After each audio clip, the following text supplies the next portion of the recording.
Hello drummers, this is a video dedicated to supporting the know-how on how to pick apart a piece of music.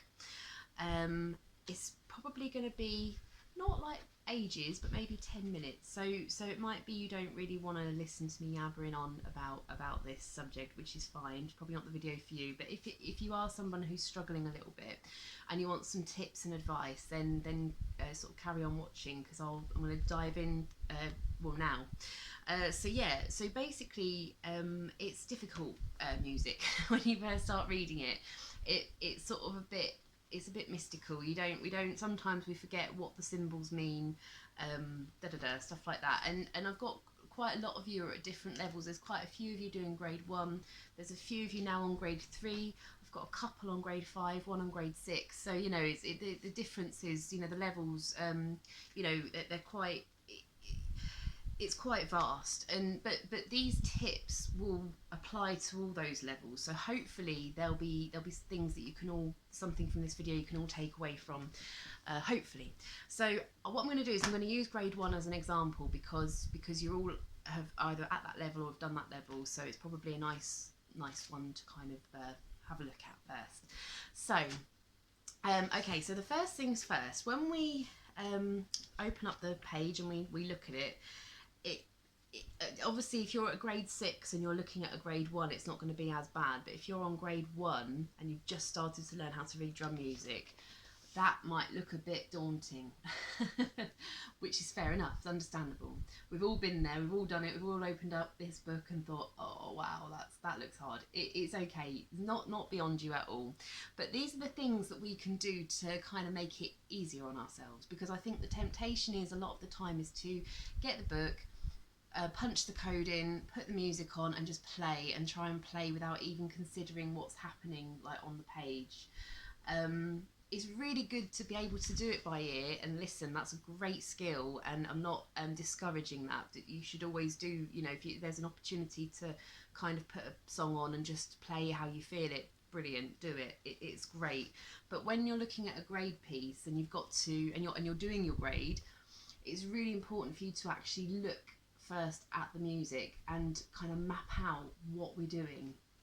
So that would mean not putting the music on, for instance. Don't leave the music out for now. Just have a look. The first thing that I would do, and I do this, is I look at what time signature we're in. That's like the first thing, because then we can map out what it is that we're actually doing in each bar. So I'm looking at Float On. I've used that as an example. I really love Float On. I think it's my favourite one from grade 1, because, well, look at it. It's got some great pieces, bits in there, really interesting, kind of challenging. Oh yeah, it's just nice, and I think it's a technical focus piece as well. So yes, it's got those kind of extra stretches, I guess, in there. So yeah, so okay, so the first things first, look at the time signature. This is 4/4, which means we have 4 crotchet beats in a bar of music. Now hopefully you will all know what that means by now. Even if it's a little bit abstract still, you hopefully recognise the word crotchet and know what I'm talking about by bars, things like that. Yeah, and that's kind of our starting point. So we know that there's going to be 4 crotchet beats in a bar of music if we're in 4/4. Okay, so it's going to pulse. It's going to be 1, 2, 3, 4. 1, 2, 3, 4. Brilliant. So that's first thing. Second thing is we need to know what the symbols mean. We need to know what each what drum each line represents. We need to know the notation, what it means. These are all things that we really do need to know. And I always think of reading like a storybook or something, we need to know our alphabet, we need to know the letters, all of these things in order to understand the words and what they're saying, and then we make up the story. And this is the same thing with this. As long as we can understand the symbols, what's going on, we can start to make up and build our picture of what's happening here within the song. So the first thing that kind of strikes me is that we've got what drums we're using. So first bar, if you look at it closely, we are using a hi-hat because there's a crosses there, you can see that. We're using a bass drum because that's the bass drum line, and we're using a snare. So there's 3 drums, so it's like a groove. Now hopefully you should all be agreeing with me and saying, yep, that looks about right. If you're looking at it thinking, what? Then you need to start knowing where the drums are. Now, in every of the books, every one of the books, there's a thing called Drum Legend, and I've photocopied this for you as well. So for those of you who haven't got the book, you've got a photocopy. Now, if you can see there, it's a key. It shows you where all of the drums are, what they are. So we know that a hi-hat is a cross that sits on top of the line, and we know that a ride cymbal is a cross that kind of sits on the line. Yeah, we can see, look, mid tom, high tom, snare drum, floor tom. We kind of know where all these drums are. So then if we go back to the piece, we can it starts to make a bit more sense as to where location, you know, what we're playing. Okay, so that's that. So that's another thing to do. So start learning where the drums are on the stave. It doesn't take too long if you just sort of crack on with it, and you know, just sort of start maybe quizzing yourself as well. Make it fun. Okay, so that's that. So then we start looking at the notation, and you know, we're playing the hi-hat, but how are we playing the hi-hat? What do we need to do on the hi-hat?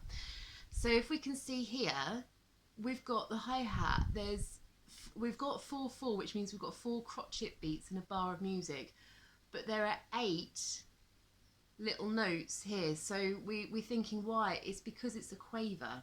So it's a quaver. So the hi-hat has been, if you imagine a pie or a cake or an apple or something, and we've chopped it in half, we don't suddenly get 2 apples or 2 pies. We've got 2 halves of something, and if we put those 2 halves together, they make a whole, and that's what's happening here. So we've taken our crotchet beat on the hi-hat and we've split it in half, so we've got 1 and 2 and 3 and 4 and. Now, again, this is something about it's identifying and recognising. Now, when I look at something like this, I know immediately that it's a quaver because there's one line joining it up. Can you see that? You might notice down here there's what looks like a quaver, but there's 2 lines. So that's a semi-quaver. So it's understanding, it's getting to know your notes and what they mean, how we count them. So this one here, we know that we've got 4 bass drums because we know that line's a bass drum, and there are 4 of them. We've got 4 crotchets, 1, 2, 3, 4. Bass drum, bass drum, bass drum, bass drum. And then if we look up here, that's 1 and. So on beat 2, we know we've got a snare drum, and it helps to count it out loud as well. So let's go over to, whoops. Oh. Drop my stick. Okay, so here we go. I'll put that over there. 1 and 2 and 3 and 4 and bass drum, bass drum, bass drum, bass drum, hi-hat, hi-hat, hi-hat, hi-hat. 3 and 4. 1 and 2 and 3 and 4 and. The reason I know that we're going to 4 and not 5 or 6 or 7 is because we've got 4/4. We're in 4/4. We've got 4 beats in our bar. 1 and 2 and 3 and 4 and then we're back to beat 1. Okay, cool. So that's kind of the gist of what we do when we're picking out a piece of music. We kind of don't want to be panicking about anything. We don't want to get it out and think, right, I need to get this immediately. I need to know this now, because you don't. You know, it takes time. Many drummers who are grade 8 and above, and you know, are wonderful and do session works and stuff like that. Many of them still need a bit of time with a piece of music before going off and playing it. You know, there are quite a few players who can just do it like that.